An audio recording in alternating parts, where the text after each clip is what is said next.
आप सभी लगातार भारतीय जनता पार्टी के प्रेस वार्ता को कवर करते रहे हैं। उसी दरमियान आज मंच पर उपस्थित है पार्टी के वरिष्ठ नेता, तेज तर्रार वक्ता, पार्टी के प्रदेश प्रवक्ता श्रीमान प्रतुल साहदेव जी, वो मंच पर उपस्थित है। मैं उनका स्वागत, अभिनंदन, जोहार करता हूं और उनसे आग्रह करता हूं कि आज की इस प्रेस वार्ता में आप सभी के बीच अपनी बातों को रखेंगे। बहुत बहुत धन्यवाद अशोक जी। बहुत बड़ी संख्या में आए पत्रकार बंधुओं का स्वागत है। आज हम एक बहुत महत्वपूर्ण विषय पे प्रेस वार्ता करने के लिए आप सबों के सामने मुखातिब हुए हैं। देखिए, सरकार ने 11 महीने के अंतराल के बाद झारखंड पब्लिक सर्विस कमीशन का रिजल्ट निकाला। 24 जून को ये परीक्षा खत्म हुई थी और ये जो रिजल्ट है ये फाइनली जाकर अभी आया है 11 महीने के अंतराल के बाद। अब जो झारखंड पब्लिक सर्विस कमीशन ने रिजल्ट जारी किया है, मैं आपको एक बार वो दिखा दूं, ये उनका कवरिंग लेटर था।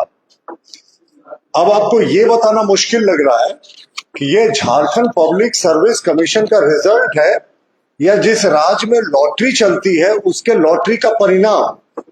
कुछ दिख रहा है इसमें कहीं भी कुछ भी? ये एक श्रृंखला से लगातार आप देखेंगे रिजल्ट का रोल नंबर्स दिया हुआ है और रोल नंबर्स के साथ एडवर्टीजमेंट नंबर हेडिंग में दिया हुआ है। ये 3 पन्नों का उनका जो रिजल्ट है उसमें कहीं कुछ विशेष उल्लेख नहीं है। मैंने कहा ना कि बता पाना बड़ा मुश्किल है कि ये झारखंड पब्लिक सर्विस कमीशन का जो रिजल्ट है या किसी लॉटरी का रिजल्ट। देखिए, अब आपको ये देखना होगा, संविधान का जो आर्टिकल 15 और 16 होता है वो जो वंचित समुदाय रहे हैं, एससी समुदाय की बात करें, एसटी समुदाय की बात करें, ओबीसी समुदाय की बात करें, उनको आरक्षण का लाभ देता है। यानी जितनी नौकरियां होती हैं उसमें उनको आरक्षण मिलना चाहिए, ये संविधान में निहित है। अब आरक्षण श्रेणी के आधार पर अलग अलग घोषित करने के लिए एससी, एसटी, ओबीसी और इकोनॉमिकली वीकर सेक्शन का निर्धारित कोटा और मिनिमम मार्क्स, इसका अनुपालन करना जरूरी है। और अब देखिए, रिजल्ट में पारदर्शिता बरती जानी चाहिए। अब देखिए, झारखंड पब्लिक सर्विस कमीशन का जो वेबसाइट है उसका पहला ही है कि आयोग का उद्देश्य है निष्पक्ष और पारदर्शी भर्ती प्रक्रिया को बढ़ावा देना। पर भाई, हमें तो ये जो रिजल्ट हुआ इसमें तो कहीं कुछ निष्पक्ष और कहीं कुछ दिख नहीं रहा। वो मैं आपको आगे समझाऊंगा कि कैसे इसमें जो हमारी आपत्तियां हैं वो क्यों है और सरकार या जेपीएससी क्यों कवर अप कर रही है। अब आप देखें, जो कैटेगरीज होती हैं उस कैटेगरी के हिसाब से रिजल्ट निकाला जाता है। मान लीजिए कोई एससी, एसटी या रिजर्व कैटेगरी का कोई कैंडिडेट है, वो जनरल में क्वालिफाई कर लेता है तो उसका जनरल में रिजल्ट निकाला जाता है। उसके बाद एससी, एसटी, ओबीसी और इकोनॉमिकली वीकर सेक्शन, ये मेरिट के लिहाज से रिजल्ट निकाला जाता है। परंतु इसमें किसी कैटेगरी का उल्लेख नहीं है। ये सपाट निकाल दिया गया रिजल्ट है। इसमें कौन कैसे जानेगा कि वो कैटेगरी उसकी कौन सी है। और देखिए, इसको और आगे स्पष्ट करने के लिए, आरक्षित कैटेगरी का अगर आप रिजल्ट निकालते हैं तो इससे सामाजिक समावेशन को बढ़ावा मिलता है, उन समुदायों को प्रोत्साहन मिलता है जो ऐतिहासिक रूप से पिछड़े रहे हैं। और देखिए, श्रेणीवार अगर आप रिजल्ट निकालेंगे ना तो ये कैंडिडेट्स को भी समझ में आता है कि भाई हमारी क्या स्थिति है, क्योंकि श्रेणीवार जो रिजल्ट निकलता है वो मेरिट के आधार पर निकलता है। तो जो कैंडिडेट इस श्रेणी में, मान लीजिए एससी की श्रेणी में पीछे है, वो ज्यादा मेहनत करेगा इंटरव्यू में। तो ये जो इन्होंने रिजल्ट निकाल दिया, इसमें किसी कैटेगरी का उल्लेख नहीं है। और मेन एग्जामिनेशन में अब मैं आपको कार्मिक विभाग के द्वारा 19 दिसंबर 2023 को जो गजट नोटिफिकेशन हुआ था, combined civil service examination second amendment rules 2023, उसके मैं कुछ प्रावधान को पढ़कर सुनाता हूं तो आपको और स्पष्ट हो जाएगा कि किस तरीके से इन चीजों में पारदर्शिता बरती नहीं गई है।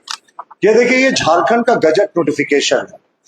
ये झारखंड का गजट नोटिफिकेशन 2023 के दिसंबर का है।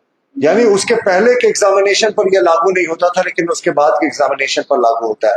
अब हम ये जानना चाहते हैं कि इसी नोटिफिकेशन में है कि देखिए किस तरीके से कैटेगरी होंगे।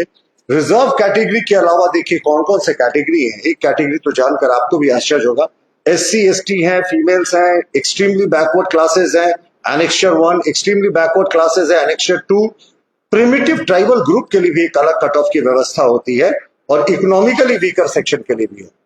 पर इस रिजल्ट में तो कहीं किसी का जिक्र नहीं है कि किस श्रेणी में किसको मिला गया। हमारे जो प्रश्न है वो हम आपसे बाद में करेंगे। अब देखिए, जो मेन एग्जामिनेशन होता है, इसी नोटिफिकेशन में स्पष्ट रूप से लिखा हुआ है कि जो मेन एग्जामिनेशन होगा उसका जो रिजल्ट है वो मेरिट के आधार पर निकलेगा। लेकिन इसी में आगे लिखा हुआ है कि रिजर्व कैंडिडेट्स जो होंगे वो अपनी कैटेगरी से 2.5 टाइम्स ज्यादा, जितने एडवर्टाइज वैकेंसीज हैं उनसे ज्यादा उनका सिलेक्शन होगा। ये जो उनका नोटिफिकेशन था, गजट नोटिफिकेशन का, मैं 19th का आपको 3rd पॉइंट पढ़कर सुना रहा हूं कि किस तरीके से मेंस रिटन का जो तैयारी है, वो लिखा हुआ रिजल्ट है, वो तैयार होगा। लेकिन इस सरकार ने तो ऐसा कुछ भी नहीं किया। सरकार ने बिल्कुल, मैं फिर से आपको दिखा रहा हूं, कोई कैटेगरी मेंशन नहीं है। इसमें पिछड़ों की संख्या कितनी है, 2.5 गुना उनकी संख्या कैसे है, एससी की संख्या कितनी है, वो 2.5 गुना कैसे होते हैं, एसटी की संख्या कितनी है, वो 2.5 गुना कैसे है, और जो दूसरे ग्रुप्स को भी रिजर्वेशन है उनकी संख्या कितनी है और वो 2.5 गुना कैसे है। तो ये पारदर्शिता नहीं बरती गई। इसको आप ऐसे समझिए लॉजिक से कि अगर कोई किसी कैटेगरी में सबसे अंत में है तो उसको ये तो ज्ञात हो जाएगा ना कि मैं मेरिट में इस कैटेगरी में सबसे पीछे हूं, तो वो उसी हिसाब से मेहनत करेगा और पारदर्शिता बढ़ती जाती है। जो इनका रिजल्ट है ये तो आनंद फानंद में निकाला लग रहा। सब 11 महीने इंतजार करने के बाद छात्रों को रिजल्ट मिला और रिजल्ट भी इस तरीके से मिला कि यह समझना मुश्किल है कि कौन सी कैटेगरी में कौन है, कितने लोग क्वालिफाई किए, 2.5 गुना कैसे है। तो पूरे तरीके से ट्रांसपेरेंसी इसमें कम झलकती है। अब हमारा प्रश्न है सरकार से, जेपीएससी से भी है, सरकार से भी है, कि आखिर ये कवर अप क्यों आपने कैटेगरी वाइज रिजल्ट नहीं निकाला, ताकि जो अभ्यर्थी है उनको ये समझने में आसानी होती कि उनकी स्थिति क्या है और क्या रिजर्वेशन का अनुपालन नहीं किया गया। आप क्यों छुपा रहे हैं? आप कहेंगे 2.5 गुना हमने निकाला, ठीक है साहब, मान लिया 2.5 गुना निकाला सिलेक्टेड पोस्ट का, लेकिन किस कैटेगरी में कितने आपने रिजल्ट क्वालिफाई करा वो क्यों छिपा दिया? जबकि आपका वेबसाइट का पहला लाइन है कि हम सब पारदर्शी और निष्पक्ष तरीके से रिजल्ट को जो है वो प्रकाशित करेंगे। कहां इसमें पारदर्शिता दिख रही है, कहां निष्पक्षता दिख रही है? साहब, आपने कैटेगरी नहीं करके कहीं ना कहीं जो रिजर्व कैटेगरी के लोग हैं उनके ऊपर एक प्रश्न लगा दिया कि क्या रिजर्वेशन का अनुपालन हो रहा है। क्या इस बार भी जेपीएससी में जो तमाम अभ्यर्थी हैं वो झारखंड से बाहर के चुने गए हैं, इसलिए सरकार डिटेल नहीं दे रही है? तो हमारा मानना है कि जेपीएससी का जो रिजल्ट सपाट तरीके से किसी लॉटरी के रिजल्ट की तरह डिक्लेयर हुआ, इसमें हमें गहरी आपत्ति है। अविलंब इसमें संशोधन किया जाए, कैटेगरी वाइज रिजल्ट निकाला जाए, ताकि जो विशेष कैटेगरी के लोग हैं उनको इसमें सहूलियत हो। हैंडीकैप लोग हो, जिसके लिए हम डिफरेंटली एबल्ड लोग कहते हैं, उनकी भी कैटेगरी है। किसी कैटेगरी का इसमें जिक्र ही नहीं है। तो ये कैसा रिजल्ट तो तब होता है ना जब सारी कैटेगरी वाइज निकलती है। तो हमारा इस पे आपत्ति है और हमें लगता है कि कहीं ना कहीं फिर से कोई ना कोई बड़ा घालमेल हुआ, या शायद आरक्षण का पालन नहीं हुआ, या शायद झारखंड के बाहर के लोगों को ले लिया गया, इसीलिए ये डिटेल नहीं निकाला गया। और अगर इसमें गड़बड़ी नहीं थी तो ये पूरा डिटेल रिजल्ट निकालने में सरकार को क्या परहेज थी, सरकार को क्या परेशानी थी? आपने 11 महीने लिया साहब रिजल्ट निकालने के लिए। 6 महीने तक जेपीएससी के अध्यक्ष नहीं थे, नियुक्ति के 3 महीने बाद कभी आपने समय लिया, लेकिन जब रिजल्ट निकाल दिया तो इस तरीके से निकाल दिया। तो ये तो बेहद ही आपत्तिजनक है। और ये 2023 का दिसंबर का नोटिफिकेशन है जो गजट का मैंने दिया है, उसके बाद कैटेगरी वाइज निकालना इनकी मजबूरी है, फिर भी इन्होंने कैटेगरी वाइज रिजल्ट नहीं निकाला। एक बार फिर से जेपीएससी पर इन्होंने प्रश्न खड़ा कर दिया।